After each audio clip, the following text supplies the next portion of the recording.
Kindergarten से लेकर आज तक मैं और मेरी बचपन की दोस्त कभी 3 दिन से ज्यादा अलग नहीं रहे थे। लेकिन जैसे ही हमारे परिवारों ने हमारी सगाई की बात तय की, उसने पूरे 1 साल तक मुझसे दूरी बना ली। उसने मेरे सारे कॉन्टैक्ट्स ब्लॉक कर दिए। उसकी कंपनी के सिक्योरिटी गार्ड तक कहने लगे, फालतू लोग और गुचेन अंदर नहीं जा सकते। मैं बस उसकी नज़र के सामने आ जाऊं, वो तुरंत मुड़कर चली जाती थी। आखिर में उसके दोस्त भी ये सब देखकर परेशान हो गए और मुझे चुपके से लियू रुयान से मिलने ले गए। जब मैं वहां पहुंचा तो कमरे के दरवाजे की दरार से लियू रुयान की ठंडी आवाज का सुनाई दी। इशारा करते ही दौड़कर आने वाला पालतू कुत्ता। न उसमें कोई काबिलियत है न कोई पर्सनैलिटी। उसके साथ सगाई होने से तो मुझे खुद अपनी वैल्यू गिरती हुई लगती है। मैंने दरवाजे का हैंडल पकड़ा हुआ था, लेकिन दरवाजा आगे नहीं खोला। मेरे पीछे खड़ी झाओ शुए ने जल्दी से मेरे कान ढक दिए। छोटे, दीदी लियू की बातों पर ध्यान मत दो। उसने ज्यादा पी रखी है, बिना सोचे समझे कुछ भी बोल रही है। मैं अभी जाकर उसे सुनाती हूँ।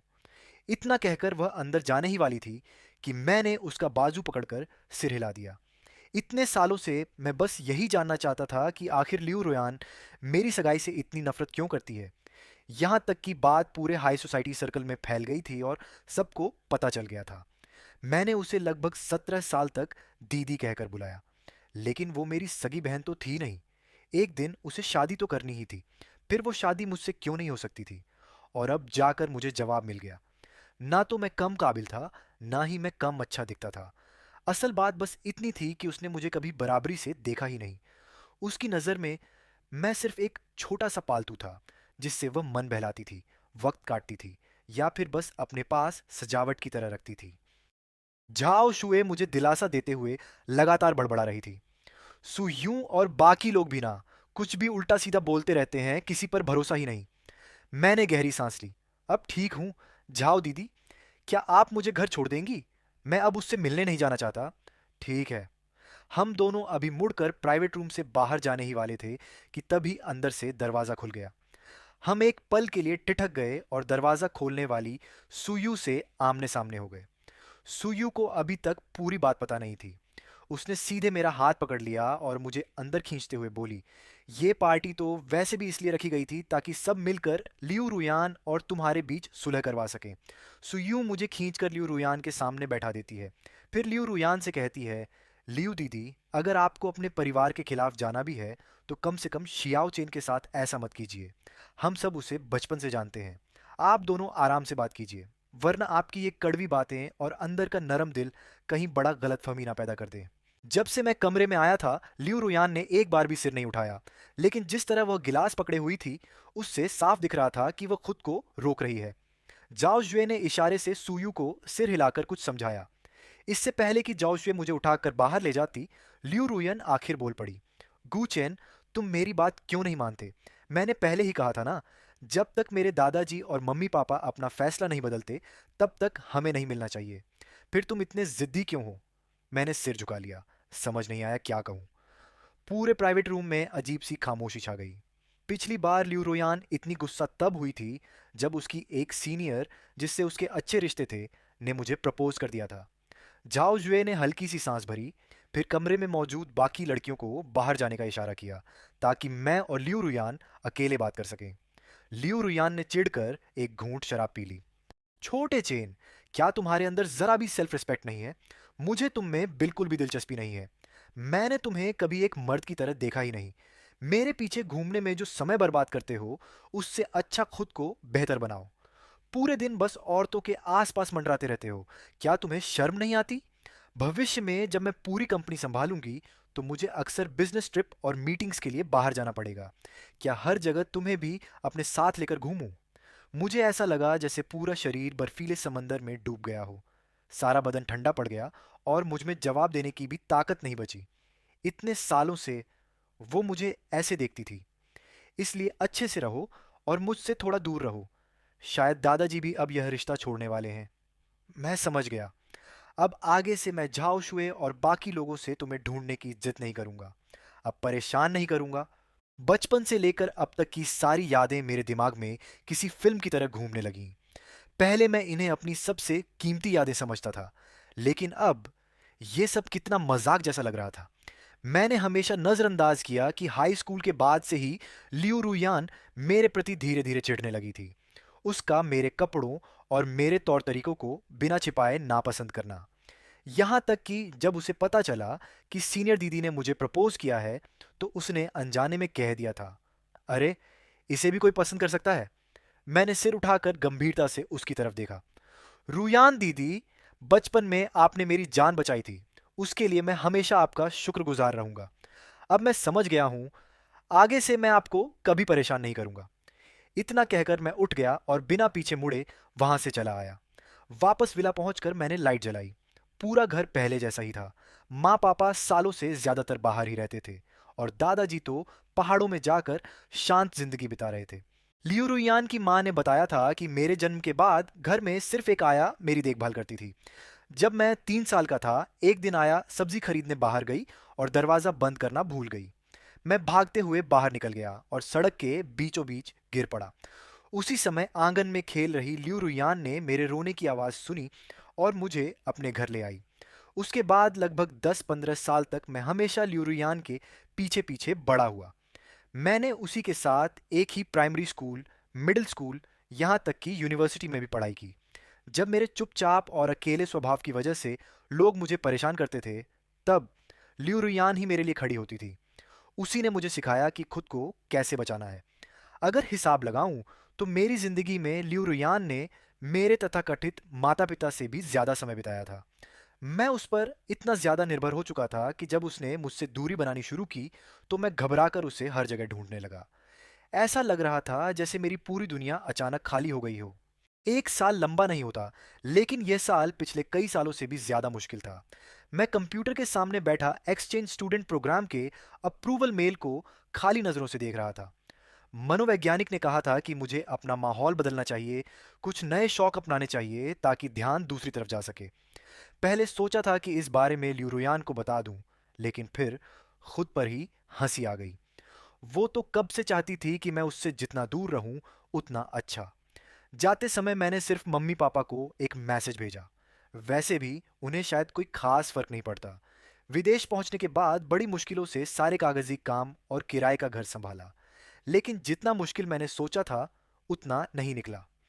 कॉलेज शुरू होने से पहले मैं आसपास के कई शहरों में घूमने और नई चीज़ें देखने चला गया। मनोवैज्ञानिक सही कह रहा था। घर से बाहर निकलने और नई जगह देखने से इंसान की सोच बदलने लगती है, आदतें भी बदल जाती हैं। 3 बार चोरी होने और ना जाने कितनी बार परेशान किए जाने के बाद मैंने फाइटिंग सीखने का फैसला किया। अब मेरे लिए कोई खड़ा होने वाला नहीं था। मुझे खुद को बचाना सीखना था। विदेश में कॉलेज शुरू हुए 2 महीने हो चुके थे। तभी अचानक मुझे जो शू का फोन आया। शियाओ चेन, तुम विदेश चले गए और हमें बताया तक नहीं, वो भी हमें तुम्हारे क्लासमेट से अचानक पता चला। मैंने हल्की आवाज में कहा, बस पढ़ाई के साथ थोड़ा मन बदलने आया हूं। कुछ महीनों में वापस आ जाऊंगा, चिंता मत करो। तो अब वहां तुम्हारी लाइफ कैसी चल रही है? जहां रह रहे हो वो जगह सुरक्षित है ना? सब बहुत अच्छा है। अच्छा है तो ठीक। चाहो तो अपनी दीदी को बता दो, वहां उसके कुछ जानने वाले लोग हैं। जरूरत नहीं, मैं बिल्कुल ठीक हूं। किसी को परेशान करने की जरूरत नहीं। ठीक है, लेकिन कोई भी बात हो तो तुरंत संपर्क करना। ऑफिस में जो शिव ने कॉल कटने के बाद फोन स्क्रीन बंद कर दी। अब तो काफी बड़े हो गए हो। सामने बैठी लियूरू यान का चेहरा ठंडा पड़ा हुआ था। जाओ जुए ने बेबसी से कहा, अरे लियू जी, आपने ही तो उसे कहा था कि वो आपसे संपर्क न करे। जाओ शुए सोफे पर बैठी हुई गूचेन के एक्सचेंज स्टूडेंट वाले आवेदन फॉर्म को देख रही थी। लियूरू यान ने ठंडे स्वर में कहा, मुझसे दूर रहने का मतलब ये तो नहीं कि एक फोन भी ना करे। जाओ जुए ने तुरंत आंखें घुमाई। अरे मेरी महारानी, जरा अपना ब्लैकलिस्ट तो देखो। उस वक्त खुद आपने कहा था कि अगर दिखावा करना है तो पूरा असली लगना चाहिए, और सीधे उसे ब्लॉक कर दिया। अब बताओ, वो तुमसे कैसे संपर्क करता? अगर मेरी जगह होता तो मैं भी तुम्हें इग्नोर करती। जाओ जुए ल्यूरू यान की बचपन की दोस्त थी। उसने गूचेन को भी बचपन से बड़ा होते देखा था, इसलिए गूजिया के हालात के बारे में भी काफी कुछ जानती थी। बचपन से ही उसे न पिता का प्यार मिला, न माँ का। वह वैसे भी कम बोलने वाला इंसान था, लेकिन न जाने क्यों सिर्फ लियूरू यान के पीछे ही घूमता रहता था। और दूसरी तरफ लियूरू यान के मन में उसके लिए कभी वैसा प्रेम नहीं था। अब जब लड़का सच में दूर चला गया था तो वही ल्यूरुयान बाहर से सख्त बनने की कोशिश कर रही थी, जबकि अंदर ही अंदर उसे उसकी चिंता खाई जा रही थी। जो करना है करो, जितना ड्रामा करना है करो। जाओ जुए के जाने के बाद ल्यूरुयान ने थके हुए अंदाज में अपनी कनपटियां दबाईं। उसके सीने में एक अजीब सी बेचैनी अटक गई थी। न निगली जा रही थी, न बाहर निकल रही थी। ये एहसास उस दिन से भी ज्यादा परेशान कर रहा था जब उसने गू चेन के स्टूडियो में अपनी ही अनगिनत पोर्ट्रेट पेंटिंग्स देखी थीं। दोनों परिवारों के दादाओं ने मिलकर उस पर दबाव डाला कि वह गूचेन के साथ सगाई कर ले। लेकिन शाओचेन अभी सिर्फ थर्ड ईयर में था, कभी प्यार तक नहीं किया था। ऐसा बच्चा आखिर क्या समझता? लियूरू यान फोन की स्क्रीन स्क्रॉल करती रही। कुछ देर हिचकिचाने के बाद उसने दी दी आशने वाले कॉन्टैक्ट को ब्लैकलिस्ट से बाहर निकाला। फिर इंटरकॉम पर सेक्रेटरी जी को अंदर बुलाया। सेक्रेटरी जी के होंठों पर एक पल के लिए संतोष भरी मुस्कान आई, लेकिन उसने तुरंत उसे छिपा लिया। लगता है मेरी बताई हुई सख्त रवैये वाली शिक्षा काम कर रही है। गूशव ये को बचपन से किसी ने ठीक से संभाला नहीं। गलती करता था तो कोई टोकने वाला भी नहीं था। अब देखिए, कॉलेज के तीसरे साल में पहुंच गया है, फिर भी पूरा दिन बस आपके पीछे पीछे घूमता रहता है। ऐसे में उसका भविष्य क्या होगा? जिस लड़के की अपनी कोई पहचान या सोच ही ना हो, अगर आप उससे सख्ती से बात नहीं करेंगी तो वो कभी खुद खड़ा होना नहीं सीखेगा, हमेशा दूसरों पर निर्भर रह जाएगा। सेक्रेटरी जी मुस्कुराते हुए बोली, और फिर ये जरूरी तो नहीं कि विदेश जाकर यंग मास्टर गू में कोई खास बदलाव आ जाए। हो सकता है वो बस उपन्यासों वाले तरीके सीख रहा हो, थोड़ा दूरी बनाकर ध्यान खींचने वाला खेल। लेकिन दूरी भी कंट्रोल में रखनी चाहिए। लियू रुयेन कुछ सोच में पड़ गई। लेकिन वो तो कभी घर से इतनी दूर गया ही नहीं। सेक्रेटरी जी ने बेफिक्र अंदाज में कहा, गू साहब अब कॉलेज के तीसरे साल में हैं। ऐसा क्या है जो उन्हें नहीं आता होगा? मैं तो हाई स्कूल खत्म करते ही अकेले अनजान शहर में पढ़ने चली गई थी। इतनी भी मुश्किल नहीं होती चीजें। लड़कों को इतना संभाल संभाल कर पालने की जरूरत नहीं होती। लियू रुयेन ने दोबारा सोचा तो बात गलत भी नहीं लगी। शायद श्याओ चेन ने जिंदगी में बहुत कम लड़कियां देखी थीं, इसलिए उसने अपने लगाव और पारिवारिक स्नेह को प्यार समझ लिया था। शायद अब समय आ गया था कि वह बाहर जाकर खुद दुनिया देखे और अपने दम पर आगे बढ़ना सीखे। उसने तुरंत सेक्रेटरी जी से विदेश जाने वाली फ्लाइट कैंसिल करने को कहा और फिर दोबारा कंपनी के काम में लग गई। उधर दूसरी तरफ कोच को हल्का सा इशारा करने के बाद उसने बंदूक नीचे रख दी, कलाई घुमाकर आराम किया। इस बार उसकी शूटिंग पिछली बार से काफी बेहतर रही थी। मैंने चुपचाप अपना सामान समेटा और दिमाग को खाली करने की कोशिश की। दोपहर में अभी फाइटिंग क्लास थी और रात को भी जल्दी वापस जाना था, नहीं तो फिर उस परेशान करने वाले पड़ोसी से सामना हो जाता। मैं जैसे ही दरवाजे तक पहुंचा, सामने से एक बेहद खूबसूरत एशियाई महिला आती दिखी। मैंने सिर झुकाकर रास्ता देने की कोशिश की, लेकिन वह सीधे मेरे सामने आकर रुक गई। माफ कीजिए, क्या आप गू चेन हैं? उसकी मंदारिन बेहद फ्लुएंट थी। जी हाँ, लेकिन आप? मैंने हैरानी से सिर उठाकर पूछा। उस महिला के पूरे व्यक्तित्व में एक अलग ही आत्मविश्वास और ठहराव था। सबसे खास बात, उसकी आंखें गहरे नीले रंग की थीं। वो मेरा नाम बाय निंगबिंग है। मैं लियू रुयान की दोस्त हूँ। उसने मुझसे कहा कि तुम अकेले यहाँ पढ़ाई करने आए हो, इसलिए वह थोड़ा चिंतित है। उसने कहा कि मैं तुम्हारा ध्यान रखूं। वह हल्की मुस्कान के साथ आगे बोली, जिस अपार्टमेंट में तुम रह रहे हो वहां की सुरक्षा ज्यादा अच्छी नहीं है। मैंने तुम्हारे लिए दूसरी रहने की जगह अरेंज कर दी है। अगर चाहो तो पहले लियो रुयान से फोन पर बात भी कर सकते हो। बाई निंगबिंग ने दिल बनाने वाला इशारा किया। हम दोनों बगल वाले कैफे में जाकर बैठ गए। उसने अपना फोन निकाला, किसी को कॉल मिलाई। फोन जुड़ने के बाद उसने थोड़ी देर हालचाल पूछा, फिर मोबाइल मेरी तरफ बढ़ा दिया। Shao Chen Bai Ningbing Bai family से है। उनका लियू फैमिली के साथ थोड़ा बिजनेस संबंध है। रहने की जगह वो तुम्हारे लिए अरेंज कर देगी और रोजमर्रा की किसी भी चीज के लिए तुम उससे पूछ सकते हो। मैंने खुद को संभाला। वह जानी पहचानी आवाज सुनकर ऐसा लगा जैसे मैं फिर उस समय में लौट गया हूं जब लियू रुयान मुझसे दूर भागना शुरू नहीं हुई थी। शायद वक्त की वजह से, शायद इतनी दूरी की वजह से, या शायद पूरे एक साल खुद को उससे दूर रखने का असर था। मुझे वैसा दर्द महसूस नहीं हुआ जैसा मैंने सोचा था। ठीक है, समझ गया। धन्यवाद। फोन के दूसरी तरफ कुछ पल के लिए चुप्पी छा गई।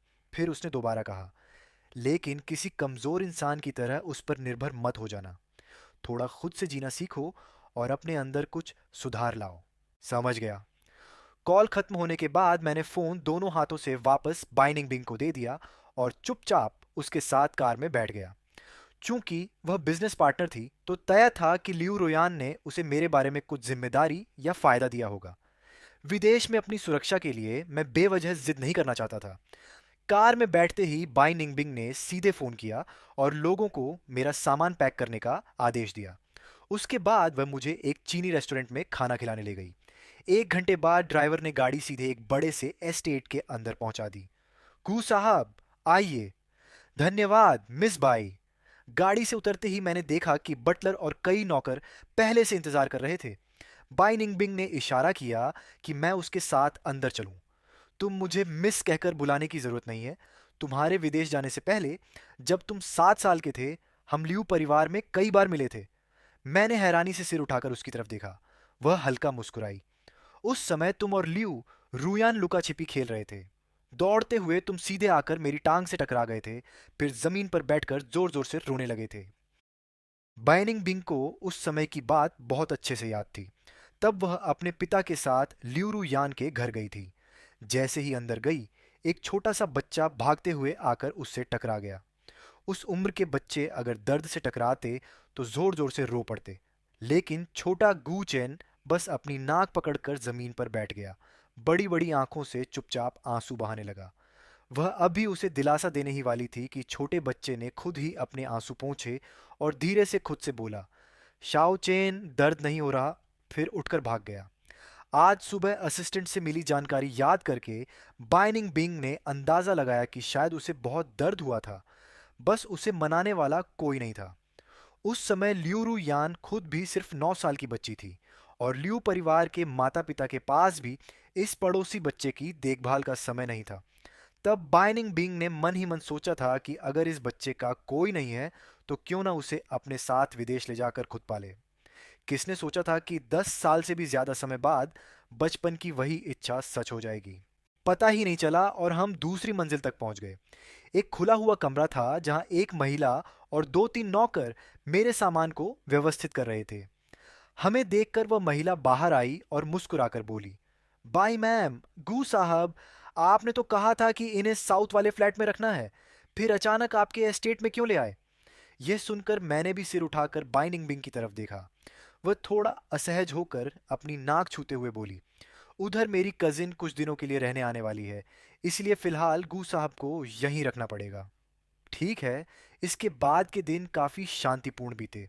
बाइनिंग बिंग ने तीसरी मंजिल के स्टडी रूम में मेरे लिए एक छोटा सा आर्ट स्टूडियो भी बनवा दिया। जब मेरी क्लास नहीं होती तो मैं वहीं बैठकर पेंटिंग करता था। बाइनिंग बिंग भी अक्सर उसी स्टडी में काम करती रहती। कभी कभी वह मेरे पास आकर बैठ जाती, मेरी पेंटिंग्स देखती और मजाक में कहती, मैं अभी से तुम्हारी पेंटिंग संभाल कर रख रही हूँ, क्या पता भविष्य में किसी बड़े मास्टर की कलाकृतियां बन जाए। जब मैंने शूटिंग और फाइटिंग सीखनी शुरू की, तब उसने खुद आगे बढ़कर मेरी कोच बनने की जिद की। मेरे कपड़े हमेशा सिंपल स्पोर्ट्स स्टाइल के होते थे, तो उसने सीधे बड़े लग्जरी ब्रांड से मेरे लिए ढेर सारे मैचिंग आउटफिट्स भिजवा दिए। उसकी पसंद सच में बहुत अच्छी थी। मुझे खुद भी नहीं पता था कि मैं इतने स्टाइलिश और हैंडसम लग सकता हूँ। मुझे लगा था कि मेरी जिंदगी ऐसे ही शांत तरीके से चलती रहेगी। लेकिन एक दिन मुझे एहसास हुआ कि पूरे एस्टेट का माहौल कुछ अलग है। तभी बटलर ने आकर मेरे कमरे का दरवाज़ा खटखटाया। गू साहब, एस्टेट की पूरी सफाई और बड़ा काम होने वाला है, इसीलिए आपको कुछ दिनों के लिए होटल में रहना होगा। ड्राइवर और नौकर भी आपके साथ रहेंगे। आपकी रोज़मर्रा की ज़िंदगी पर कोई असर नहीं पड़ेगा। मैंने उंगलियों से दरवाजे के फ्रेम को हल्के से खुरचा। कुछ पल हिचकिचाने के बाद आखिर पूछ ही लिया, तो क्या दीदी बाई भी होटल में रहेंगी? उस पल मेरा दिल अचानक भारी हो गया। ना जाने क्यों यह सब मुझे बहुत जाना पहचाना सा लग रहा था। क्या बाई निंगबिंग भी अब मुझसे परेशान हो गई थी, जबकि मुझे यहाँ रहते हुए अभी सिर्फ 3 महीने ही हुए थे। मैडम को बिजनेस ट्रिप पर जाना है। उनके लौटने के बाद वो खुद आकर आपको वापस ले जाएंगी। मैंने हाथ कसकर भींच लिया, दिल में उठ रही कसक को दबाया और धीरे से कहा, ठीक है, कब निकलना है? अभी भी जा सकते हैं। मैं कपड़े बदल कर आता हूँ। दरवाज़ा बंद करते ही मैं खुद पर हल्का सा हंस पड़ा। कुछ नया तो था नहीं, ये पहली बार थोड़ी था। इन 3 महीनों में बाय निंगबिंग के साथ बिताए समय को याद करते हुए कई बार मुझे लगता था जैसे मुझे अपने जैसा कोई इंसान मिल गया हो। उसकी कुछ आदतन हरकतें, छोटी छोटी ऑब्सेसिव आदतें और मेरे कहे हर शब्द को जिस तरह वो समझता था। लेकिन छोड़ो, शायद सच में उसे कोई ज़रूरी काम होगा। मैं बैकपैक लेकर नीचे उतरा। पूरे मेंशन में अब लगभग सारे नौकर जा चुके थे, सिर्फ बटलर और ड्राइवर बाहर मेरा इंतजार कर रहे थे।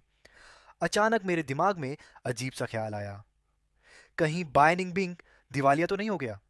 मैं खुद ही अपनी सोच पर हंस पड़ा, लेकिन हंसते हंसते पानी गलत जगह अटक गया और खांसी छूट गई। मैंने बटलर को हाथ से इशारा किया और तुरंत मुड़कर किचन में पानी लेने भाग गया। अब तक भी मुझे इस हवेली की पूरी तरह आदत नहीं हुई थी। जगह इतनी भी बड़ी नहीं थी, लेकिन छोटी भी नहीं। पानी पीकर लौटते समय मैं एक आधा खुला कमरा पार कर रहा था, तभी अंदर से कांच टूटने की हल्की आवाज आई। मैं ठिठक गया। अभी तो कहा गया था कि सब लोग जा चुके हैं, तो फिर अंदर कौन है? क्या बायजू बिंग ने कोई पालतू जानवर रखा है, या फिर कोई इंसान?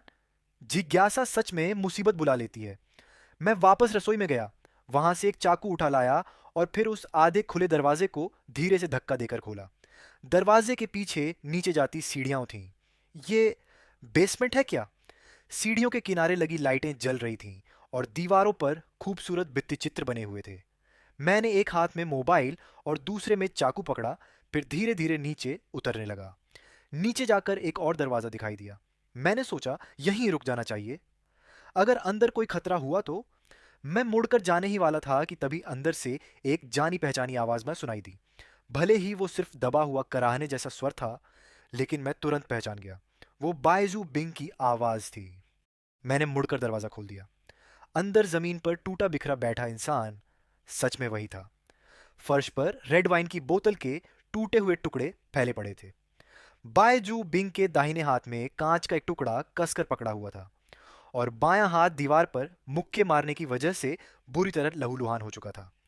उस पल मेरे सामने दो ही विकल्प थे, दरवाजा बंद करके भाग जाऊं या फिर बेवजह की दया दिखाऊं। आखिरकार मैं दरवाजे के पास ही खड़ा होकर बोल पड़ा, बायजू बिंग, तुम ठीक हो? जमीन पर बैठा उसका शरीर अचानक जड़ हो गया। पूरा बदन तन गया, जैसे उसे उम्मीद ही नहीं थी कि कोई उससे बात करेगा। फिर उसने मुड़कर दरवाजे पर खड़े मुझे देखा। शाओ चेन, तुम यहां तक कैसे पहुंचे? क्या बटलर तुम्हें लेकर नहीं गया? बायजू बिंग ने हमेशा की तरह एक नरम मुस्कान खींची। अगर उसके कांपते हुए बाएं हाथ को नजरअंदाज कर दिया जाए तो वह बिल्कुल सामान्य लग रहा था। मैं कई मिनट तक उलझा खड़ा रहा। अब तो मुझे खुद पछतावा होने लगा था कि मैंने उसे आवाज क्यों दी। तो मैं पहले चला जाता हूं, तुम्हें परेशान नहीं करूंगा। हाथ की चोट का ध्यान रखना, इलाज करवा लेना। मैं दरवाजा बंद करने ही वाला था कि अचानक औरत की धीमी सी विनती सुनाई दी। मत जाओ, मैं तुम्हें नुकसान नहीं पहुंचाऊंगी। डरो मत। बस बुरे सपनों की वजह से नींद नहीं आ रही? श्याओ चेन, क्या तुम थोड़ी देर मेरे साथ रह सकते हो? मैं बेसमेंट से बाहर आया तो देखा कि बटलर अभी भी दरवाजे पर खड़ा था। कू साहब, अब आपका क्या इरादा है? मैं उसकी देखभाल करूंगा। अभी वाइट दीदी ने आपको फोन किया होगा। जी गू साहब, मिस बाई को कोई डरावनी बीमारी नहीं है, बस उनकी माँ की बरसी करीब आ रही है, इसलिए उनके मन पर पुराना साया फिर से लौट आया है। मैं मेडिकल बॉक्स लेकर दोबारा बेसमेंट में गया, उसे सहारा देकर बिस्तर पर बैठाया और उसके घावों पर पट्टी बांधने लगा। तुम पूछोगे नहीं? पूछूंगा नहीं, लेकिन अगर तुम कहना चाहो तो मैं सुन सकता हूं। कुछ नहीं। ठीक है। उसके बाद 3 दिन तक सब कुछ ऐसे चलता रहा जैसे कुछ हुआ ही ना हो। लेकिन मेरे और बाई निंगबिंग के बीच एक हल्का सा अनकहा एहसास पैदा हो गया था। शाओ चेन, क्या तुम मेरी एक मदद कर सकते हो? बाई निंगबिंग मेरे पास बैठी थी, होठों पर हल्की मुस्कान ली। बिल्कुल कर सकता हूं। बाई निंगबिंग ने भौहें उठाई। मैंने अभी ये तो बताया ही नहीं कि कैसी मदद। बाई दीदी जैसी हैसियत और दौलत वाली इंसान को मैं कोई चीज़ दिलाने में मदद नहीं कर सकता। मेरे ज़्यादा सोशल कॉन्टैक्ट्स भी नहीं हैं, इसलिए किसी से मिलवाने वाली बात भी नहीं हो सकती। तो फिर बस मैं खुद ही थोड़ा काम का हूँ। या तो पेंटिंग बनवानी होगी, या फिर आपको किसी मौके पर मेरे साथ जाना होगा। मैंने कंधे उचकाए। ज़्यादा संभावना यही थी कि वह चाहती थी मैं उसके मेल पार्टनर की तरह किसी इवेंट में साथ चलूं। काफ़ी स्मार्ट हो, वह मुस्कुराई। मैं तुम्हें अपनी मौसी मैडम ग्वार्दी के डिनर पार्टी में इनवाइट करना चाहती हूँ। मेरी मौसी को हमेशा मुझे अपने जान पहचान वाले रईस घरानों के लड़कों से मिलवाने का बड़ा शौक था। हर बार उनके हाथों से बचकर निकलना मेरे लिए काफ़ी मुश्किल हो जाता था।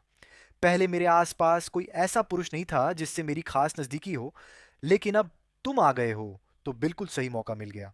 मैंने बिना झिझक तुरंत हामी भर दी। हालांकि बचपन से मुझे किसी ने खास तौर पर संभाला या सिखाया नहीं था, लेकिन पैसों और सुविधाओं की कभी कमी नहीं रही। इसीलिए जो भी सीखना ज़रूरी था वो मैंने खुद लोगों को ढूंढ कर सीख लिया था।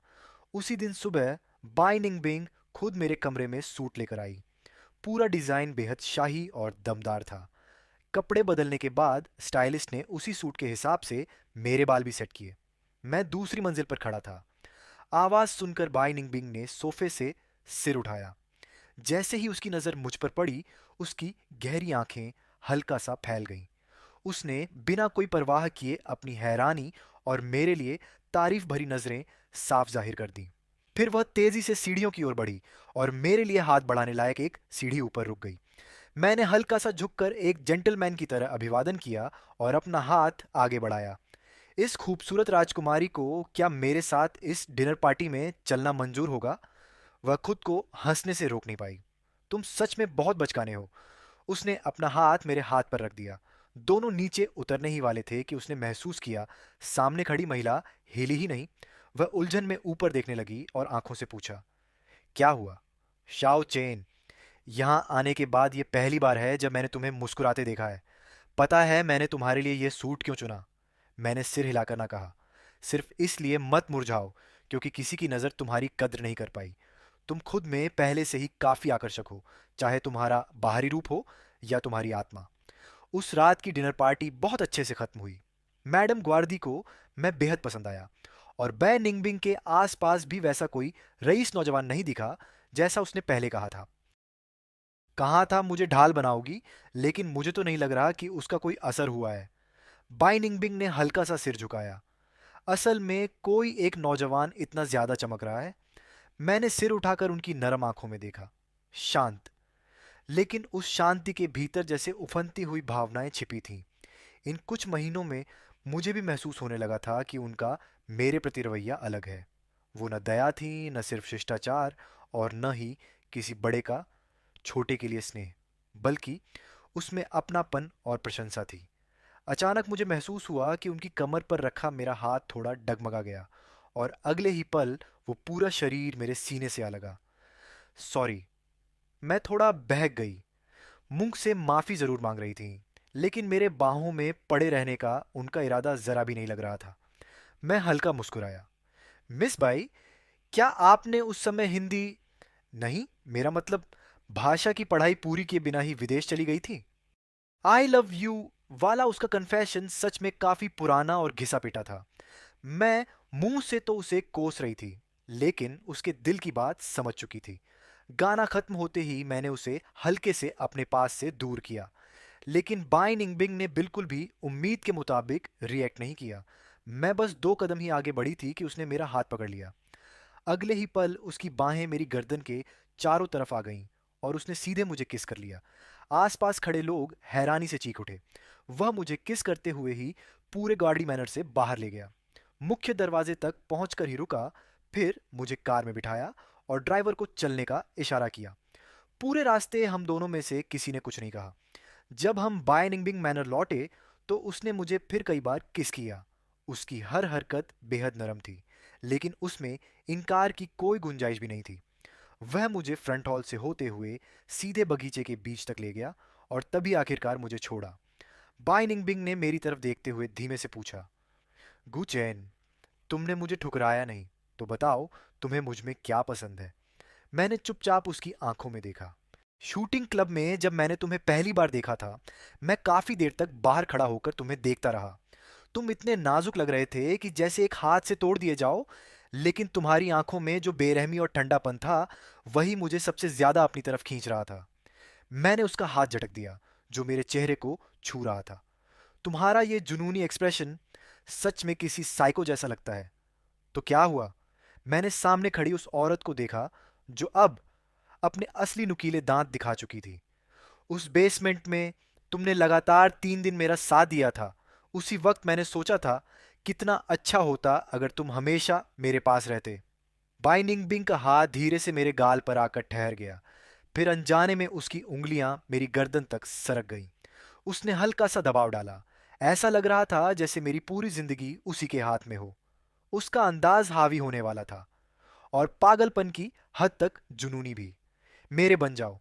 मैं तुम्हारा परिवार बन सकता हूं, तुम्हारा दोस्त, तुम्हारा प्रेमी। तुम जिस भी रिश्ते की ख्वाहिश करो, मैं वो सब बन जाऊंगा। मैं तुम्हें अपना पूरा प्यार दूंगा, और मैं खुद भी पूरी तरह सिर्फ तुम्हारा हो जाऊंगा। उस पल ऐसा लगा जैसे समय थम गया हो। मैं उस सारे प्यार वाले वादे के आकर्षण में पूरी तरह डूब गया था। मैंने खुद को कहते सुना, ठीक है। उसकी बेचैन सांसें धीरे धीरे शांत हो गईं, जैसे किसी ने मुझे फिर से ऑक्सीजन दे दी हो, और साथ ही जैसे वह मेरी पूरी आत्मा को निगल लेना चाहता हो। अगली सुबह मैं फोन की घंटी से जागा। मेरा फोन तो हमेशा साइलेंट पर रहता था। इस देश में आने के बाद मैंने अपना नंबर बायजू बिंग के अलावा किसी को नहीं दिया था। घंटी लगातार बज रही थी, और मेरा सिर दर्द से फटने लगा।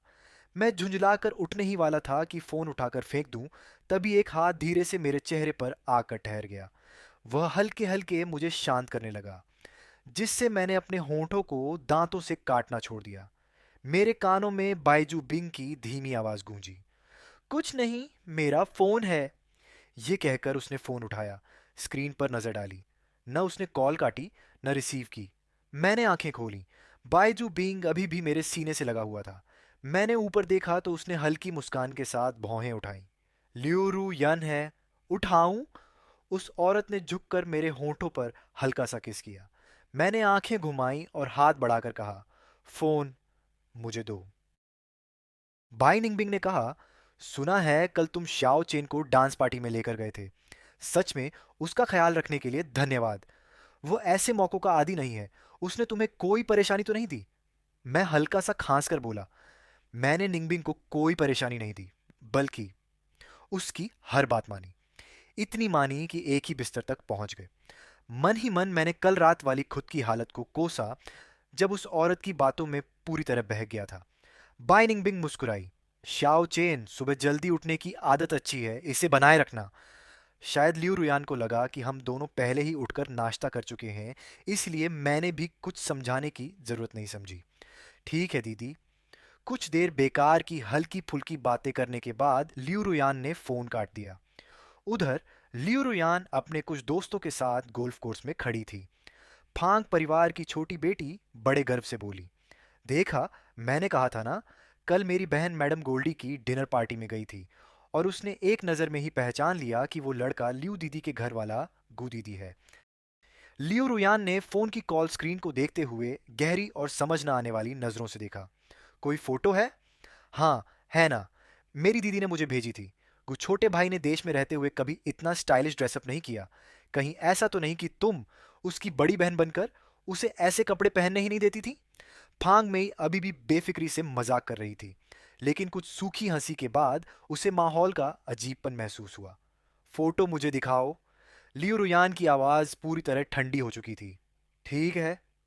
जैसे ही फांग मेई ने चैट खोली, लियो रुयान ने तुरंत फोन छीन लिया। फांग परिवार की बड़ी बेटी ने 10 से ज्यादा तस्वीरें भेजी थीं। कुछ में गू चेन और बाई निंगबिंग हाथों में हाथ डालकर हॉल में एंट्री कर रहे थे। कुछ में दोनों डांस फ्लोर पर साथ नाच रहे थे, और कुछ में बाई निंगबिंग ने गू चेन को दीवार के कोने में रोक रखा था, फिर उसे किस करके वहां से चला गया था। साथ ही फांग परिवार की बड़ी बेटी ने कुछ मैसेज भी भेजे थे। छोटी बहन देखना, ये दोनों पक्का रिलेशनशिप में है ना? माँ तो कह रही थी कि जाकर उससे मिलो भी, लेकिन पता चला कि वो तो पहले से ही किसी का हो चुका है। सच कहूं तो गू परिवार का छोटा बेटा बहुत ही हैंडसम है। ये सुनते ही लिऊ रुयान का चेहरा और भी काला पड़ने लगा, जबकि फांग मेई लगातार बोलती जा रही थी, दीदी, जरा धीरे फोन पकड़ो, अभी टूट जाएगा। उसने जल्दी से अपना फोन उसके हाथों से छुड़ाया। जाओ जुए ने भी फोटो देखी, और हल्की सांस लेकर लिऊ रुयन को समझाने की कोशिश की। छोटा चेन सूट पहनकर सच में काफी अच्छा लग रहा है। अब तो वो पार्टी में भी आने लगा है, मतलब पहले से बेहतर हो रहा है। लेकिन लिऊ रुयान ने झटके से उसके कंधे पर रखा हाथ हटा दिया और दांत भींचकर बोली, बै निंगबिन, मुझे नहीं पता था कि तुम ऐसे इंसान हो। बाय निंगबिन के साथ रहने के बाद मुझे अचानक लगने लगा कि पूरी दुनिया ही बदल गई है। रिश्ता तय होने के अगले ही दिन उसने अपनी सारी संपत्ति ट्रांसफर करने वाले कागज मेरे हाथ में दे दिए। उसने अपने नाम की सारी प्रॉपर्टी, यहाँ तक कि जिस हवेली में हम रहते थे, वो भी मेरे नाम कर दी। और विदेश व देश में उसकी ज़्यादातर कंपनियां भी मेरे हवाले कर दी। क्या तुम पागल हो गए हो? स्टडी रूम में बाइनिंग बिंग मेरी गोद में बैठी थी और ढेर सारे प्रॉपर्टी ट्रांसफर के कागज पलट रही थी। नहीं, मतलब अगर मैंने तुम्हारे साथ रहने के लिए हाँ ही नहीं की होती, अभी हमारी शादी भी नहीं हुई, अगर मैं सारे पैसे लेकर भाग जाता तो। मैंने हैरानी से आंखें बड़ी कर लीं और पीछे मुड़कर उस औरत को देखा जो मुझे बेहद प्यार भरी मुस्कान से देख रही थी। हाँ, मैं सच में पागल हूँ, एक बड़ा पागल, जो एक छोटे पागल के साथ है, बिल्कुल मेड फॉर ईच अदर। और जान, जब तुम ऐसे हैरान होते हो ना, बिल्कुल छोटे बिल्ली के बच्चे जैसे लगते हो, बहुत प्यारे। अब सोचती हूँ तुम्हें और क्या गिफ्ट दूं। मैंने तुरंत उसका मुंह ढक दिया। इतनी बड़ी उम्र में भी प्यार में डूबी हुई ये औरत कितनी ज्यादा चीजी बातें करती है। खैर, अपनी चुनी हुई औरत है तो प्यार भी खुद ही करना पड़ेगा। शाओ चेन, अब से ये जगह हमारा घर है। बाई निंगबिंग ने अपना सिर मेरी गर्दन में छिपा लिया। मैं स्टडी रूम में फैलती धूप को देख रहा था। हवा में एक मीठी सी खुशबू घुली हुई थी। मैंने गहरी सांस ली और उस एहसास को अपने अंदर भर लिया। हाँ, मैं आज तक कभी इतना खुश नहीं रहा। अब हमारा भी एक घर है। हम दोनों अभी अपनी छोटी सी दुनिया की खुशी में खोए हुए थे कि तभी मेरा फोन बज उठा। पिछली बार जब बाई निंगबिंग को पता चला था कि मुझे रिंगटोन से डर लगता है, तब उसने मेरे सारे फोन की रिंगटोन बदलकर अपनी गुनगुनाई हुई धुन लगा दी थी। सच कहूं तो उसकी आवाज मुझे बेहद सुकून देती थी। मैंने फोन उठाकर देखा, वीचैट कॉल थी। कॉल करने वाली माँ थी। कोई बात नहीं, उठाओ। बाई निंगबिंग पीछे से मेरे कानों को हल्के से चूमते हुए बोली। मैंने खुद को संभाला और कॉल रिसीव कर ली। गू चेन, तुम वापस देश कब आ रहे हो? अभी 5 महीने बाकी हैं। लियू परिवार के दादाजी अगले हफ्ते जन्मदिन की दावत रख रहे हैं। तुम वापस आकर उसमें शामिल हो जाना। ठीक है। क्या तुम्हारा लियू रोयान से झगड़ा हुआ है? नहीं। तो फिर उसने मुझे फोन क्यों किया? ऐसी बेकार बातों के लिए आगे से मुझे परेशान मत करना। ठीक है। कटे हुए फोन को देखते हुए मैं काफी देर तक खोया रहा। बाय निंगबिन, लगता है अब मुझे दुख नहीं होता। अब तो मैं ये भी नहीं जानना चाहता कि वो मुझसे नफरत क्यों करती है। बाई निंगबिन ने मुझे अपनी तरफ घुमाया, धीरे से मेरे बालों को सहलाया और फिर मेरे माथे पर एक हल्का सा चुंबन रखा। अच्छा बच्चा। मैंने अपना माथा छुआ, लेकिन आंसू अचानक काबू से बाहर हो गए। मैं सीधे उसकी बाहों में जा गिरा और फूट फूट कर रोने लगा। रो लो, सब बाहर निकाल दो। अब तुम्हें आगे कभी कोई तकलीफ नहीं सहनी पड़ेगी। मैं और बाई निंगबिन दादाजी लियू के जन्मदिन से एक दिन पहले वापस लौटे। मैं उसे मैं उसे अपने साथ गू परिवार की विला में ले आया। मेरे स्टूडियो में लगी पेंटिंग्स देखकर बाई निंगबिन पूरी रात जलती रही। आखिर मुझे उसे मनाने के लिए वादा करना पड़ा कि आगे से मैं उसके लिए और भी ज्यादा पेंटिंग्स बनाऊंगा। जब बाई निंगबिन मेरा हाथ थामकर मुझे भोज हॉल में लेकर पहुंचा, तब तक वहां काफी लोग आ चुके थे। अभी तक लियू परिवार के लोग नहीं दिखे थे। बाई निंगबिन को तुरंत ही कुछ लोगों ने घेर लिया और उससे हालचाल करने लगे। मैं चुपके से उस भीड़ से निकलकर एक शांत कोने में चला गया और छोटा सा केक खाने लगा। घू साहब, मैंने सिर उठाया। सामने सफेद सूट पहने जी सचिव था, वही आदमी जिसे मैं सबसे ज्यादा नापसंद करता हूँ। जी सचिव ने जैसे मेरी आंखें घुमाने वाली नाराजगी को देखा ही ना हो और आकर मेरे पास बैठ गया। घू साहब तो वापस आ गए। मुझे लगा था कि तुम में थोड़ी इज्जत होगी और तुम रोयान के पीछे पड़ना छोड़ दोगे। जी सचिव ने वाइन का गिलास घुमाते हुए धीमे स्वर में मेरे प्रति अपनी नफरत जाहिर की। लड़कों में थोड़ा आत्मसम्मान होना चाहिए।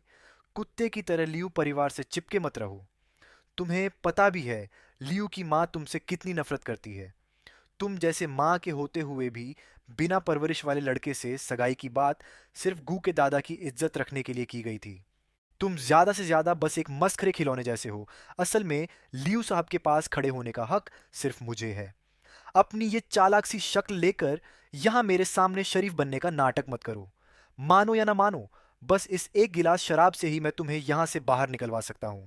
मैंने अपने हाथ में पकड़े छोटे केक की तरफ देखा। अब तो कुछ खाने का भी मन नहीं रहा था।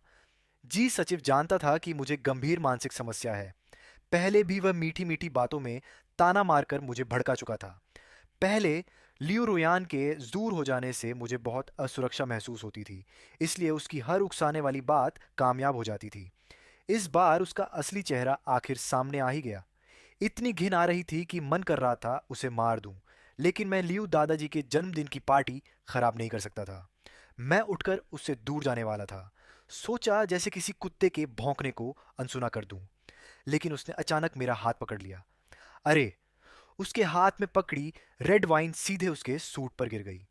गू साहब, मेरा लियू साहब के प्रति कोई गलत इरादा नहीं है। आपको लियू साहब के आसपास के हर आदमी से दुश्मनी रखने की जरूरत नहीं है। जी सचिव की आवाज अचानक ऊंची हो गई, जिससे हॉल में मौजूद ज्यादातर लोगों का ध्यान उधर चला गया। मुझे कुछ आभास हुआ तो मैं पीछे मुड़ा, और सच ही लियू रोयान अपने दादाजी को सहारा देकर कमरे से बाहर ला रही थी, और उनके पीछे लियू माँ भी थी। लियू रोयान ने भौहें सिकोड़ी और जी सचिव के सूट पर एक नजर डाली। गुचेन, तुम फिर क्या तमाशा कर रहे हो? लियू माँ ने भी नापसंदगी भरे चेहरे के साथ कहा। श्याओ चेन, आज तुम्हारे लियू दादाजी का जन्मदिन है। तुम अभी श्याओ यान के मंगेतर भी नहीं हो। ऐसे बर्ताव नहीं कर सकते। मैंने तुम्हें क्या सिखाया था? हर जगह जलन दिखाना और बेवजह झगड़ना, ये बहुत छोटी सोच है। लियू दादाजी ने भी भौहें चढ़ाईं और अपनी छड़ी जोर से जमीन पर दो तीन बार ठोकी। गू लड़के, तुम अभी घर जाओ और अपने व्यवहार पर सोचो। मुझे तुम्हारे दादा की जगह तुम्हें सबक सिखाना पड़ेगा। ये क्या हो रहा है? क्या ये सब मेरे साथ कोई सस्ती टीवी ड्रामा की एक्टिंग कर रहे हैं? नहीं, मैं इन लोगों की बातों से सच में हैरान था। शाओ चैन! बाइनिंग बिन तुरंत हॉल के दूसरी तरफ से दौड़कर आई। उसका चेहरा गुस्से से सख्त हो गया था। मैंने जल्दी से उसका हाथ पकड़कर हल्का सा हिलाया। कुछ नहीं, मैं खुद संभाल लूंगा। जी सचिव बनावटी उदासी के साथ जाकर लियू रुयान के पीछे खड़ा हो गया। लियू माँ ने उसका हाथ पकड़कर थपथपाया, जैसे उसे दिलासा दे रही हूं। कभी कभी इंसान इतना बेबस हो जाता है कि हंसी आ जाती है। मैंने उनकी बातों और आरोपों को नज़रअंदाज किया और आराम से अपने बैग से एक वॉइस रिकॉर्डर निकाला, उसे चालू किया और आवाज़ पूरी तेज कर दी। तुम्हें तो पता भी नहीं लियू माँ तुम्हें कितनी नफरत करती हैं। तुम जैसे माँ के होते हुए भी बिना परवरिश वाले आवारा लड़के। लियू साहब के पास खड़े होने का हक सिर्फ मुझे है। अपनी ये चालाक शक्ल लेकर यहाँ मेरे सामने शरीफ बनने का नाटक मत करो। मानो या ना मानो, बस इस एक गिलास शराब से ही मैं तुम्हें यहाँ से बाहर निकलवा सकता हूँ। एक पल में ही पूरा बैंक्वेट हॉल इतना शांत हो गया कि सुई गिरने की आवाज़ भी सुनी जा सकती थी। आसपास तमाशा देखने वालों के चेहरे जिज्ञासा से बदलकर तिरस्कार में बदल गए। लियू परिवार के लोगों के चेहरे ऐसे लग रहे थे जैसे रंग बदलने वाली पट्टी हो, और जी सचिव का चेहरा बिल्कुल पीला पड़ गया। उसने धीरे धीरे लियू माँ का हाथ छोड़ दिया। न जाने किस घर की किसी महिला ने हल्की सी हंसी छोड़ दी, और फिर आसपास के लोग आपस में फुसफुसाने लगे। कौन कहता है कि लियू परिवार गु परिवार के युवा मालिक को लाड़ प्यार करता है? इतनी कड़वी बातें, और वो भी खुलेआम तंग करना, सिर्फ इसलिए कि उसके माता पिता सालों से बाहर रहकर पुरातत्व और रिसर्च का काम कर रहे हैं। मैंने अपनी आदतन बनावटी मुस्कान ओढ़ ली, रिकॉर्डर बंद किया और हल्का सा मुस्कुरा दिया। आखिर मैं बचपन से ही तंग किया जाता रहा हूं, इसलिए मेरी सतर्कता हमेशा पूरी रहती है। ओह हाँ, लियू दादाजी के जन्मदिन को रिकॉर्ड करने के लिए मैं खास तौर पर एक छोटा कैमरा भी लाया था। मैंने अपने सूट पर लगा ब्रोच उतारा और कहा, क्यों ना वीडियो भी देख लिया जाए। मैंने सिर थोड़ा तिरछा करके आंख झपकाई। लियू दादाजी ने गुस्से में छड़ी उठाई और लियू रुयान की टांग पर एक हल्का वार किया। गलत फहमी है, गलत फहमी। लियू रुयान, ये तुम किस तरह का सचिव लेकर आई हो? क्या ये मेरी जन्मदिन की पार्टी बिगाड़ने आया है? लियू माँ तुरंत आगे आई और मेरा हाथ पकड़ लिया। मेरी गलती है, मैं ही ज्यादा जल्दबाजी कर गई। मुझे डर था कि श्याओ चेन बाहर जाकर कहीं गलत आदतें न सीख ले। बेटा, मैं तो तुम्हें बहुत पहले से ही अपने सगे बेटे जैसा मानती हूँ। मैंने बस औपचारिक तौर पर सिर हिलाया और बिना ध्यान खींचे अपना हाथ छुड़ा लिया। हाँ हाँ, ठीक है। आंटी, आपने अभी सगाई की बात कही थी। मैं और लियू रुयान दीदी तो बस भाई बहन जैसे हैं। हमने कभी इसके लिए हाँ नहीं कहा। आप यूं ही जोड़ी मत बना दीजिए। मैंने मासूमियत से आंखें झपकाईं, फिर उदास चेहरे वाली लियू रुयान की तरफ देखा। है ना, रुयान दीदी, आपका ये ग्रीन टी सचिव तो बड़ा ही खतरनाक है। अगर मैं रिकॉर्डर न लाता तो आप सब मिलकर मुझे ही दोषी ठहरा देते। अभी सगाई भी नहीं हुई और इतनी चालें, ये तो बहुत छोटी सोच है। मैंने ताना मारते हुए ये सब कहा। सामने खड़े लोग चुप हो गए, कोई कुछ नहीं बोला। सीधे साधे इंसान का भी एक दिन सब्र टूट ही जाता है। मैंने हल्की सी ठंडी हंसी छोड़ी और मुड़कर उस महिला का हाथ पकड़ लिया जो मुझे प्यार भरी नजर से देख रही थी। जान, क्या मैंने कुछ गलत किया? लियू आंटी और लियू दादाजी मुझे इतना नापसंद क्यों करते हैं? मैं तो सोच रहा था कि आज उन्हें अपनी गर्लफ्रेंड से मिलवाऊं। मैंने बाई निंगबिंग को अपनी बाहों में खींच लिया और उसके गाल पर हल्का सा चुंबन दिया। चलो, हम इन लोगों से थोड़ा दूर चलते हैं। ठीक है। बाई निंगबिंग ने सिर उठाया, अपनी मुस्कान समेट ली और लियू दादाजी की ओर देखा। जब यहाँ हमारा स्वागत नहीं है तो मैं और श्याओ चेन अब ज्यादा देर नहीं रुकेंगे। हम चलते हैं। लियू परिवार के जवाब देने का इंतजार किए बिना उसने मुझे थामकर बाहर की ओर ले जाना शुरू कर दिया। श्याओ चेन, रुको जरा। आखिरकार लियू रुयान ने आवाज दी, जैसे मुझे रोकना चाहती हो। लेकिन मैं और बाई निंगबिंग एक दूसरे को देखकर मुस्कुरा दिए और बिना रुके आगे बढ़ते रहे। घर लौटकर जैसे ही हम अंदर आए, बाई निंगबिंग ने मुझे दरवाजे से सटा दिया। वह जैसे एक भूखी शेरनी की तरह मेरे होंठों पर टूट पड़ी, बेचैनी से मुझे चूमने लगी। मेरा दिमाग बिल्कुल खाली हो गया। मैं बस उसके उमड़ते प्यार को महसूस कर रहा था। काफी देर बाद वह धीरे धीरे अलग हुई, लेकिन फिर भी बार बार मुझे चूमती रही। शाओ चेन, तुम्हें पता है तुम कितने हैंडसम हो? जब तुम गुस्से में किसी छोटे शरारती कुत्ते की तरह लगते हो, तब भी इतने आकर्षक कैसे लगते हो? क्या तुमने मुझ पर कोई जादू कर दिया है? मैं शर्म से लाल होकर उसे हल्का सा धक्का देकर अलग हुआ। शायद इसलिए कि वह चीनी इटालियन मिक्स है। जब वह गंभीर होती है तो एकदम क्लासिक एलिगेंट दीदी जैसी लगती है, लेकिन जब प्यार में डूब जाती है तो उसकी दीवानगी थोड़ी डराने वाली हद तक जोशीली हो जाती है। और मुझे यही सबसे ज़्यादा पसंद है। मुझे हमेशा से ऐसे खुलेआम जताए जाने वाले प्यार की चाह थी। मैंने बाई निंगबिंग की कमर पकड़ ली और उसके सीने में चेहरा छुपा लिया। शायद इसलिए कि तुम मेरे पीछे हो, मैं इतना हिम्मती बन पाता हूँ। अब से जो भी मुझे परेशान करेगा, मैं उसे काट लूंगा। वह मोहक अंदाज में मुस्कुराई और मुझे और कसकर गले लगा लिया। ठीक है, अगर तुम नहीं काट पाए तो मैं तुम्हारी तरफ से काट लूंगी। अगले दिन जब मेरी आंख खुली, तब दोपहर हो चुकी थी।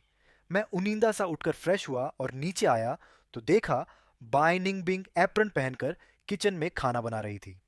मैं उसे ध्यान से खाना बनाते और सब्जियां काटते देखता रहा, फिर पीछे से जाकर उसकी कमर पकड़ ली। नींद पूरी हो गई, बस अभी खाना तैयार हो जाएगा। मैं अभी झुककर देख ही रहा था कि वह क्या बना रही है, तभी दरवाजे की घंटी बज उठी। मैं रसोई से दौड़कर दरवाजे पर गया और दरवाजा खोला। सामने लियूरुयान थी। मैंने हल्के से दरवाजा बंद किया और मुड़कर उसकी आंखों में देखा। कल की बात के लिए सॉरी। लियूरुयान की आवाज भारी थी। ध्यान से देखा तो उसकी आंखों के नीचे हल्के काले घेरे भी थे। मैं तो ये नहीं कहने वाला कि कोई बात नहीं। यहाँ एक कहावत बिल्कुल सही बैठती है, अगर माफी से सब ठीक हो जाता तो पुलिस की क्या जरूरत होती। और कुछ काम है, मुझे वापस जाकर खाना खाना है। कल तुम और बाई निंगबिन क्या सिर्फ मुझे जलाने के लिए थे? हमारे बीच की बातों में किसी तीसरे को मत लाओ। और बाई दीदी रोज बहुत व्यस्त रहती हैं, उन्हें बार बार परेशान मत किया करो। मैंने उसकी आंखों में देखते हुए साफ साफ कहा। नहीं, ये सब तुम्हें जलाने के लिए नहीं था। बाई निंगबिन मेरी गर्लफ्रेंड है, वो कोई बाहरी नहीं, मेरे अपने लोगों में से है। लियू रुयान कुछ पल के लिए स्तब्ध रह गई। फिर उसने अविश्वास में अपनी आंखें बड़ी कर लीं और उसकी आवाज भी ऊंची हो गई। तुम और बाई निंगबिन, तुम्हें पता भी है तुम क्या कर रहे हो? वो मुझसे भी 3 साल बड़ी है। मैंने कंधे उचकाए।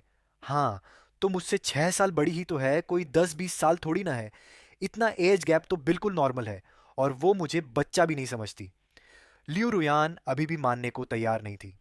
उसने भौहें सिकोड़ लीं और मेरा हाथ पकड़कर खींच लिया। नहीं, ये नहीं हो सकता। मैंने जोर से हाथ छुड़ाने की कोशिश की, लेकिन छुड़ा नहीं पाया। तुम मुझे भड़काने की कोशिश मत करो, छोड़ो मेरा हाथ। तुम्हें पता भी है उसका परिवार कैसा है, बिल्कुल नॉर्मल नहीं है। बाई निंगबिन की माँ कंट्रोल फ्रीक है। वो चाहती थी कि उसके पिता हर वक्त उसके साथ चिपके रहें। आखिर में उसके पिता ने आत्महत्या कर ली। एक पल पहले नीचे खड़े होकर बाई निंगबिन से बात कर रहे थे और अगले ही पल उसके सामने मर गए। उसकी माँ जैसी है, वो खुद भी वैसा ही है, कंट्रोल करने वाला। तुम्हें अंदाजा भी है उसके तरीके कितने खतरनाक हैं। जिसने भी विदेश में उसे धोखा दिया, उसका अंजाम कितना डरावना हुआ। तुम इतनी हिम्मत कैसे कर सकते हो? लियू रुयान की आंखें लाल हो गई थीं। उसने मेरे कंधों को दोनों हाथों से पकड़कर मुझे झकझोरना शुरू कर दिया। मैं बस सिर झुकाकर हल्का सा हंस दिया। मुझे पता है, पहली बार उसे देखते ही मुझे ये एहसास हो गया था। लियू रुयान जैसे मेरी बात समझ ही नहीं पा रही थी। शुरुआत में वह मेरे लिए हर फैसला खुद करता था। दिन में क्या खाना है, बाहर क्या पहनना है, समय कैसे बांटना है, सब कुछ उसने बड़े परफेक्ट तरीके से तय किया हुआ था। बाद में तो हाल ये हो गया कि मैं किससे मिल रहा हूँ, रात को कितने बजे घर लौटता हूँ, सब कुछ उसे बताना पड़ता था। लेकिन क्या यही तो मैं नहीं चाहता था? एक तरफ कंट्रोल करने वाला इंसान और दूसरी तरफ मुंह जैसा जरूरत से ज्यादा निर्भर रहने वाला, जैसे एक दूसरे के लिए ही बने हों। वह कभी मुझसे चिपके रहने पर परेशान नहीं होता और न ही उसे ये अजीब लगता है कि मैं अकेला रहता हूँ, मेरे ज़्यादा दोस्त नहीं हैं। जब मेरे पास खुद कोई फैसला लेने की समझ नहीं होती, तो वो मेरी जगह फैसले ले लेता है। मैंने लियू रुयान के हाथ अपने कंधों से हटाए। बाई निंगबिंग, जैसे मेरी किस्मत में ही लिखी हुई है, जैसे वो मेरा ही एक हिस्सा हो। पहले मैं हमेशा सपना देखता था कि कोई ऐसा हो जो मुझे अपनी दुनिया का केंद्र बना ले, मुझ पर ध्यान दे, मुझसे प्यार करे और मुझे पूरा सुरक्षित महसूस कराए। जिंदगी कुछ ही सालों की है। जब मुझे कोई ऐसा मिल गया है जो मेरे साथ पूरी तरह फिट बैठता है, तो फिर मैं खुद को बदल कर क्यों तकलीफों दूं? और वैसे भी मुझे महसूस होता है कि हम दोनों एक दूसरे के साथ बेहतर बन रहे हैं। पहले वो कहता था कि गुचेन को सुबह 7 बजे उठना ही है। अब वो कहता है कि गुचेन जब पूरी नींद ले ले तब उठे। वो मुझे हर वो काम करने के लिए प्रोत्साहित करता है जो मैं करना चाहता हूँ।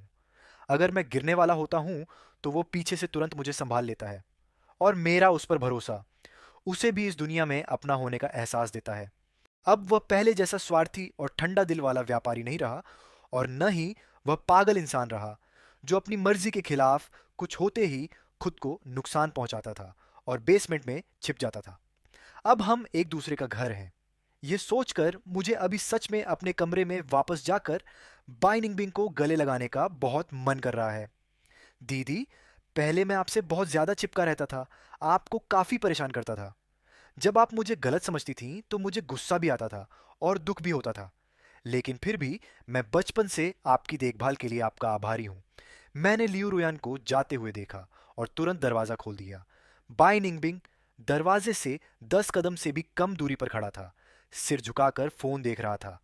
जैसे ही उसने मुझे दरवाज़ा खोलते देखा, वह तुरंत मुस्कुराने लगा और मैं भी मुस्कुराते हुए उस पर झपट पड़ा। शाओ चेन, तुम क्या बना रहे हो? इतनी अच्छी खुशबू क्या है? शिमला मिर्च के साथ मांस। महिला ने उसी समय मेरा हाथ थाम लिया और मुझे डाइनिंग रूम की तरफ ले गई। पिछली बार चेकअप में पता चला था कि तुम्हें खून की कमी, एनीमिया है, इसीलिए हमारे शाओ चेन को आयरन की जरूरत है। लेकिन मुझे शिमला मिर्च पसंद नहीं है। नहीं, कम से कम एक कौर तो खाओ। मैंने शिमला मिर्च को बहुत बारीक काटा है और अच्छे से नरम भी पकाया है। तुम इसे चावल में मिलाकर खाओगे तो पता भी नहीं चलेगा। तो फिर मैं थोड़ा सा खा लूंगा। शाबाश, अच्छा बच्चा। हम जल्दी से विदेश वापस नहीं गए। सोचा कि जब यहाँ आ ही गए हैं तो देश में अलग अलग जगह घूम लेते हैं। एक बार बार के प्राइवेट रूम में, लियो दीदी, आप थोड़ा कम पिए, आपको तो लगभग शराब का जहर हो जाएगा। झाओ शुए ने झट से लियू रुयान के हाथ से बोतल छीन ली ताकि उसे होश में ला सके, जो नशे में डूबी हुई थी। क्यों? शाओ चेन अब अपनी दीदी को क्यों नहीं ढूंढता? काफी समय हो गया है। वह मुझसे चिपक कर फिल्म देखने, किताब पढ़ने या पेंटिंग करने के लिए नहीं कहता। उन मर्दों में से कोई भी शाओ चेन जितना हैंडसम या आज्ञाकारी नहीं है। हाँ, वही सेक्रेटरी जी। मैंने उसे पहले ही नौकरी से निकाल दिया है। उसने जानबूझकर हमारे बीच फूट डाली, जिससे हमारा शाओ चेन दुखी होकर विदेश चला गया। गुचेन, मुझे पछतावा हो रहा है। लियू रुयान ने दोनों हाथों से अपना चेहरा ढक लिया और आंसू उंगलियों के बीच से बहने लगे। झाओ, शुए ने झुंझलाकर एक सिगरेट जला ली। लियू रुयान की सबसे अच्छी दोस्त होने के नाते वह हमेशा से मानती थी कि लियू रुयान के मन में शाओ चेन के लिए सिर्फ भाई बहन जैसा रिश्ता नहीं था। लेकिन उस समय अगर वह यह बात साफ साफ भी कह देती तो भी लियू रुयान उस पर विश्वास नहीं करती। इसलिए उसने पूरी कोशिश की कि लियू रुयान शाओ चेन को चोट न पहुंचाए। और आज जो अंजाम हुआ है वह लियू रुयान के अपने ही कर्मों का नतीजा है। इंसान भी अजीब होता है। जब तक कोई चीज़ उसके पास होती है वह उसकी कद्र नहीं करता, और जब खो देता है तभी समझ आता है कि जो सबसे साधारण लगता था वह कितना कीमती था। सुबह सुबह बाई निंगबिंग अपने पति को अपनी बाहों में लिए उसे प्रेम भरी नज़र से देख रही थी। शादी के 7 साल बाद शाओ चेन और भी ज़्यादा आकर्षक हो गया था। उन्होंने साथ मिलकर नए नए क्षेत्रों में कदम रखा, एक ही यूनिवर्सिटी में पढ़ाई की, कॉलेज लाइफ का मज़ा लिया और एक खूबसूरत कैंपस लव स्टोरी जी। ग्रेजुएशन के बाद वे घूमने फिरने निकल पड़े, साथ ही समाज सेवा, चैरिटी भी की और अपनी यात्रा के अनुभवों को लिखकर संजोया। उन्होंने इस बार पूरे 3 महीने हवेली में आराम किया और अगले महीने अंटार्कटिका जाने का फैसला किया है। इस दौरान उन्हें बहुत सारी तैयारियां करनी है। वह इस सब में काफ़ी आनंद ले रहा है। इतने सालों में शाओ चेन ने गु परिवार के पति पत्नी से पूरी तरह से संबंध तोड़ लिए हैं। सुना है कि गु दंपति का तलाक हो चुका है और अब दोनों की अपनी अपनी नई जिंदगी और परिवार हैं। जहाँ तक यह सवाल है कि उसके माता पिता ने उसे कभी प्यार क्यों नहीं किया, शायद अब यह बात शाओ चेन के लिए कोई मायने नहीं रखती। कुछ सच्चाइयाँ अच्छी नहीं होती, इसलिए उनकी कहानी में इन सवालों के जवाब की ज़रूरत भी नहीं है। और अगर जवाब मिल भी जाए तो उससे कुछ बदलेगा नहीं, बस बेवजह की परेशानी ही बढ़ेगी। जहाँ तक लियू रुयान की बात है, उसकी कहानी और भी ज़्यादा उलझी हुई है और आज भी पूरी तरह सुलझी नहीं है। उसने उस समय के सचिव जी से शादी कर ली। ये सच में हैरान करने वाली बात है। उस समय सचिव जी ने लियू रुयान के नशे में होने का फ़ायदा उठाकर उसे दवा दे दी थी। बाद में जब मामला बढ़ गया तो लियू दादाजी और उसके माता पिता के दबाव में दोनों ने शादी तो कर ली, लेकिन वह शादी सिर्फ नाम की ही थी। शादी के बाद सचिव जी लगातार लियू परिवार के पैसों से अपने घर वालों की मदद करता रहा। बाद में लियू परिवार को पता चला कि ली बोदा के 3 छोटे भाई भी हैं। वे लोग खुद को लियू साहब के रिश्तेदार बताकर लियू कंपनी में दखल देने लगे और पूरा माहौल खराब कर दिया। लेकिन तब तक लियू परिवार को चाहे जितना पछतावा हो, बहुत देर हो चुकी थी। सुना है कि अब तलाक की नौबत आ गई है। सचिव जी बहुत बड़ी रकम की मांग कर रहा है और किसी भी तरह लियू कंपनी का आधा हिस्सा हड़पने पर तुला हुआ है। लियू की मां को कहीं से शाओ चेन का नया नंबर मिल गया, लेकिन कॉल बाई निंगबिंग ने उठाया। उसे शाओ चेन की तरफ से सोशल मामलों को संभालने की पूरी अनुमति है, इसलिए कोई भी उनके जीवन में दखल नहीं दे सकता। ये सोचते हुए बाई निंगबिंग ने समय देखा। शाओ चेन के उठने का समय होने वाला था। आज वे बाहर नाश्ता करने जाने वाले थे। बाई निंगबिंग ने झुककर मेरे माथे पर हल्का सा चुंबन दिया। नई सुबह मुबारक हो, मेरे दूसरे आधे।